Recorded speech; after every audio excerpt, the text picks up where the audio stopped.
আপনাদের স্বাগত জানাই আমার কথা শুনবার জন্যে। বাংলাদেশে গোপন সংগঠন, নিষিদ্ধ সংগঠন এগুলো আমরা একসময় শুনেছি, ছোটোবেলায় শুনেছি, ছাত্র জীবনে শুনেছি। বামপন্থী অনেক সংগঠন গোপন সংগঠন হিসেবে কাজ করতো, কারো কারো প্রকাশ্যে একটা সংগঠন, আবার গোপন তৎপরতা ছিল।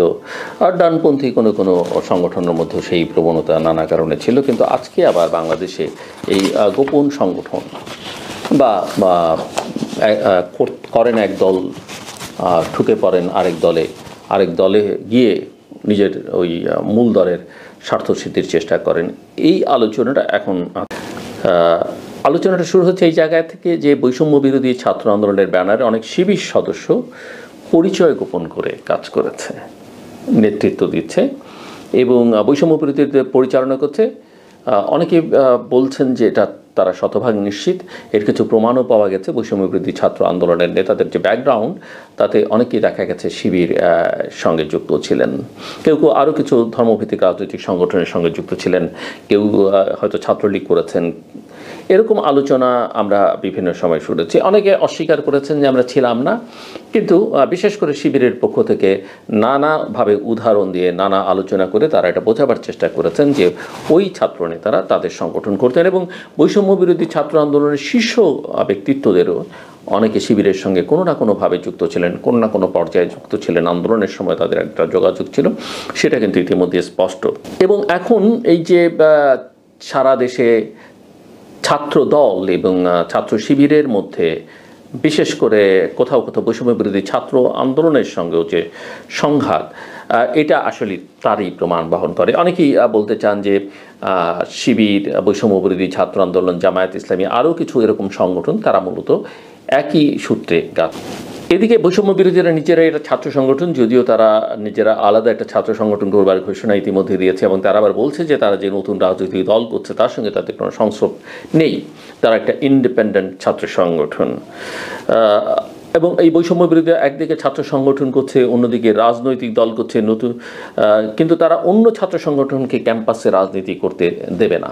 এটা একটা আসলে তাদের কৌশল এবং এই কৌশলটা ওই ছাত্রলীগের মতো। ওই ছাত্রলীগ যেমন অন্যদের রাজনীতি করতে দিত না ক্যাম্পাসে, দীর্ঘদিন ছাত্র দল সহ ছাত্র শিবির সহ বিভিন্ন সংগঠন ক্যাম্পাসে ঢুকতে পারেনি, আজকে কিন্তু তারা সেই একই কৌশল নিয়েছে এবং এটা ওই যে নতুন সংগঠন করবার একটা প্রক্রিয়ার অংশ হিসেবেই করছেন বলে ধারণা হচ্ছে। কাজেই যে অবস্থায় শেখ হাসিনার আমলে ছিলাম সেখান থেকে যে খুব বেশি বাংলাদেশ বেরিয়ে আসতে পেরেছে, বা এই ছাত্র নেতাদেরই অনেকে যারা ক্ষমতা লোভী বা ক্ষমতাসীন হতে চান বা ক্ষমতার সঙ্গে আছেন, তারা যে খুব বেশি বেরিয়ে আসতে পেরেছেন সেটা কিন্তু আমার কাছে মনে হয় না। তারা ক্যাম্পাসটাকে নিজেদের দখলে রাখতে চায়, তারা রাজনীতি করবে কিন্তু অন্যরা রাজনীতি করতে পারবে না, অন্য মতকে তারা গ্রহণ করবে না, তাদের পক্ষে কেউ বললে তাদের কলম গুড়িয়ে দিবে, এরকম কথাবার্তা কিন্তু তারা বলছে। অর্থাৎ তারাই নির্ধারণ করে দিচ্ছে কে রাজনীতি কে করবে কে করবে না। এবং এটা যে গণতন্ত্র নয় এবং গণতন্ত্রের ন্যূনতম চর্চাও নয়, এটা বোঝার মতো যে রাজনৈতিক মেধা থাকা দরকার, ধীশক্তি থাকা দরকার, সেটা তাদের আছে বলে আমার কাছে মনে হয় না। এবং অনেকেই মনে করেন এটা ছাত্র শিবিরের পরামর্শ হচ্ছে এবং তারা সাধারণ ছাত্রদের নামে গোপন সংগঠন হিসেবে বিস্তার লাভ করতে চায়। এখন দেখেন এই ছাত্র শিবির কী করেছে। ছাত্র শিবির এটা তাদের কৌশল হতে পারে, কিন্তু জামায়াত ইসলামী একসময় কিন্তু জামায়াত ইসলামীর নামে বাংলাদেশে রাজনীতি করেনি। আপনাদের জানার কথা, স্বাধীনতার পরে কিন্তু তারা আইডিএল নামে, ইসলামিক ডেমোক্রেটিক লীগ নামে ছাত্র সংগঠন করেছে। এবং এটাও আমরা বিভিন্ন সময় খবর এবং সামাজিক যোগাযোগ মাধ্যমে দেখেছি যে ছাত্র শিবিরের ছেলেরা ছাত্রলীগে ঢুকে পড়েছে, আওয়ামী লীগের পক্ষ থেকে এটা বলা হচ্ছে। এবং ছাত্র শিবিরের এই ছেলেরা পরবর্তী পর্যায়ে তারা এসে অভ্যুত্থানের পরে এসে তারা অনেকেই স্বীকার করেছেন যে তারা ছাত্রলীগে ছিলেন গা বাঁচাবার জন্যে, টিকে থাকবার জন্য নানা কারণে বা কৌশলের অংশ হিসেবে। এবং এর ফল দেখতে পাচ্ছি আমরা সারা দেশে এখন বৈষম্য বিরোধী ছাত্র আন্দোলন বা ছাত্র শিবিরের সঙ্গে ছাত্রদলের একটা সংঘর্ষ এবং ছাত্রদলের একটা সার্ভাইভালের ইস্যু আছে। তারা 15 বছর করে ক্যাম্পাসে ছিল না, থাকতে পারেনি এবং এখনও যদি এই অভ্যুত্থানের পরেও সেটা না পারে, তাদেরও তো আকাঙ্ক্ষা বা যৌক্তিকতা আছে যেহেতু একটা ছাত্র সংগঠন হিসেবে তারা শিক্ষার্থী, তাদের ছাত্র সংগঠন করবার অধিকার আছে, গণতান্ত্রিক অধিকার। সো এইসব সহিংসতা এবং সংঘর্ষের ঘটনায় ঘুরে ফিরে বাংলাদেশ জাতীয়তাবাদী এবং বৈষম্য বিরোধী ছাত্র আন্দোলনের কথা মোটা দাগে আসলো। ছাত্রদলের পক্ষ থেকে বারবারই কিন্তু বলা হচ্ছে যে এই সব কিছুর মূলে আসলে বাংলাদেশ ইসলামী ছাত্র শিবির, এবং এটাকে কতটা উড়িয়ে দেওয়া যাবে সেটা নিয়ে যথেষ্ট সংশয়ের অবকাশ রয়েছে। এবং শিবিরকে গুপ্ত সংগঠনও বলছেন অনেকে, এবং তারা বিভিন্ন সময় গভীর রাতে নানা জায়গায় মিছিলের ডাক দেয়, বিক্ষোভ মিছিলের ডাক দেয়। এবং শিবিরের নাম কেন আসছে? ছাত্রদল থেকে দাবি করা হচ্ছে যে এই যে সাম্প্রতিককালের যে সংঘর্ষের ঘটনা ঘটেছে তার সূত্রপাত ঘটিয়েছে বৈষম্য বিরোধী ছাত্র আন্দোলনের ব্যানারে আন্দোলনরত, এবং সেখানে শিবির কর্মীরাও ছিল। এবং শিবির কর্মী ছাত্রদল বলছে যে শিবির গুপ্ত রাজনীতি করে বৈষম্য বিরোধী ব্যানারে তারা লুকায়িত রয়েছে। তো শিবিরের প্রতি এই সন্দেহের কারণ কি? এটা অনেকেই মনে করেন যে ক্যাম্পাসে ছাত্র রাজনীতি চলবে না, আন্দোলনে যারা নেতৃত্ব থাকে পরবর্তীতে শিবিরের কমিটি ভেঙে দেওয়া হলে দেখা গেছে তারাই শিবিরের কমিটির শীর্ষ পদ লাভ করেছে। শিবির সাধারণ শিক্ষার্থীদের বোঝাবার চেষ্টা করছে যে ক্যাম্পাসে কোনো রাজনীতি থাকবে না, এবং সেটা না থাকলেই আসলে শিক্ষার জন্য ভালো। কিন্তু আমরা কি বাংলাদেশের ইতিহাসে সেটা দেখেছি? যেই সময়টাতে ছাত্র রাজনীতি ক্যাম্পাসে থাকবে না এই আলোচনা উঠছে, তাতে কিন্তু বাংলাদেশের শিক্ষার মান, উচ্চশিক্ষার মান কিন্তু খুব বেড়েছে, এমন কোনো উদাহরণ বা নজির নেই। শিবির মূলত এটা চাইছে, অনেকেই মনে করেন যে অন্য সকল ছাত্র সংগঠনকে নিষিদ্ধ করবার মধ্য দিয়ে নির্বিঘ্নে নিজের মতাদর্শ প্রচার করবার গোপনীয় কাজটা তারা করতে পারবে, এবং এটা কোনোভাবেই দেশের জন্যে কল্যাণকর নয়। যদিও শিবির বলছে যে এতদিন তারা প্রকাশ্য রাজনীতি করবার সুযোগ পায়নি বলে তারা সেটা করতে পারেনি। এখন যেসব বিশ্ববিদ্যালয়ে প্রকাশ্যে কাজ করার অনুমতি রয়েছে সবগুলিতে শিবিরের কমিটি রয়েছে, এবং আনুমানিক 50টি বিশ্ববিদ্যালয়ে তারা কাজ করছে, বা 50-এর অধিক বিশ্ববিদ্যালয়ে কাজ করছে বলে অনেক ছাত্র সংগঠন মনে করে। এবং বিভিন্ন ছাত্র সংগঠন থেকে অভিযোগ করছে যে বৈষম্য বিরোধী ছাত্র আন্দোলন মূলত ইসলামী ছাত্র শিবিরের মাধ্যমে প্রভাবিত হয়ে তাদের কার্যক্রম চালায়। এবং বর্তমানে সক্রিয় প্রধান 3টি ছাত্র সংগঠনের নেতাদের সঙ্গে বিভিন্ন পত্রপত্রিকার কথা বলেছে, এবং তাতে একটি বিষয় স্পষ্ট যে ছাত্রদলের সাথে বৈষম্য বিরোধী ছাত্র আন্দোলন ও ছাত্র শিবিরের দূরত্ব তৈরি হয়েছে এবং তা বিরোধে রূপ নিয়েছে। কিন্তু এই বিরোধটা আসলে কেন? বৈষম্য বিরোধী ছাত্র আন্দোলনের একজন নেতা একটি পত্রিকাকে বলেছেন যে আমাদের সাথে দূরত্ব ক্ষেত্র বিশেষে শিবিরেরও রয়েছে, এটা যে কারো সাথেই হতে পারে, কারণ আমরা বাংলাদেশে নতুন একটি রাজনীতি চাই। কিন্তু অনেকে সেটা বিশ্বাস করতে চান না। অনেকে মনে করেন যে তাদের এই যে ছোটোখাটো বিরোধিতার নামে তারা যেগুলো প্রকাশ করছে সেগুলো আসলে এক ধরনের খেলা।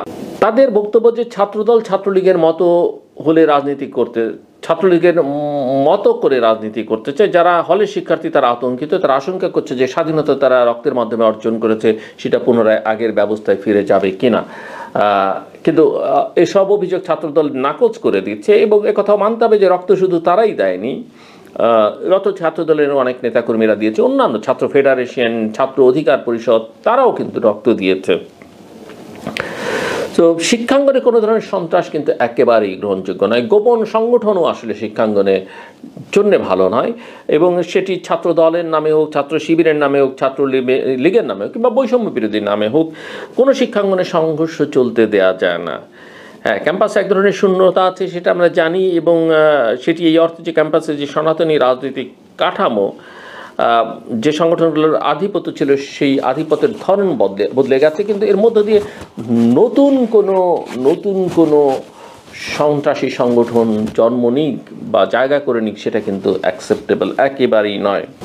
অন্যদিকে আমি আরেকটা প্রসঙ্গ একটু আলোচনা করতে চাই। এই আলোচনাটা আছে ভারতের সঙ্গে বাংলাদেশের সম্পর্কের প্রশ্নে, যে বাংলাদেশের মাটি ভবিষ্যতে কোনো বিদেশি সন্ত্রাসী অন্য কোনো দেশের বিরুদ্ধে ব্যবহার করবে কিনা। বাংলাদেশের প্রধান রাজনৈতিক দল বিএনপি সহ অন্যান্য রাজনৈতিক দলগুলো এই বিষয়ে ঐকমত্য প্রকাশ করেছে যে তারা আসলে চায় না বাংলাদেশের মাটি অন্য কেউ ব্যবহার করুক, এবং এটা আসলে বাংলাদেশকেই নিশ্চিত করতে হবে। এবং সেটা যদি বাংলাদেশ নিশ্চিত না করে তাহলে প্রতিবেশী দেশ এমনিতেই আমাদের নিয়ে অনেক ঝামেলা করে, সেই ঝামেলা তারা আরও বাড়িয়ে তুলবে। এবং প্রতিবেশী দেশের অনেকেই বলবার চেষ্টা করেন যে একটি নির্দিষ্ট দেশের জন্য সন্ত্রাসবাদের কেন্দ্রস্থল শব্দটি তারা ব্যবহার করেন, এবং সেটা মূলত পাকিস্তান।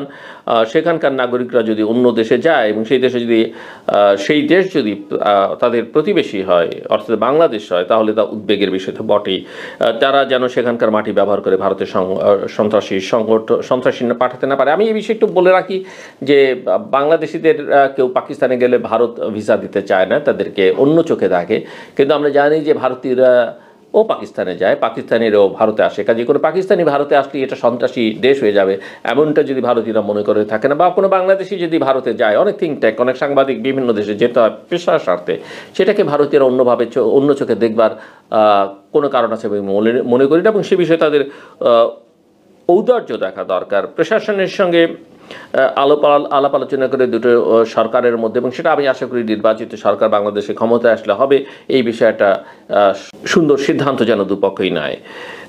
এবং এটা মোটামুটিভাবে স্পষ্ট যে বাংলাদেশের নির্বাচনের পরে বাংলাদেশ ভারত সম্পর্ক একটা নতুন দিকে মন নেবে। সেটা ভালো খারাপ তার চেয়ে বড় কথা, সেটা একটা যৌক্তিক সম্পর্কের দিকে, ইতিবাচক সম্পর্কের দিকেই, বা উইন উইন সিচুয়েশনের দিকে, একেবারে দলদাস বা একটা দেশের করদ রাজ্যে বাংলাদেশ পরিণত হবে না, এরকম একটা সম্পর্কের দিকে নিশ্চয়ই বাংলাদেশের নতুন সরকার এবং ভারত সরকার যাবে বলে আমি আশাবাদী। আমার কথা শুনবার জন্য অসংখ্য ধন্যবাদ। আপনার সবার জন্য শুভকামনা।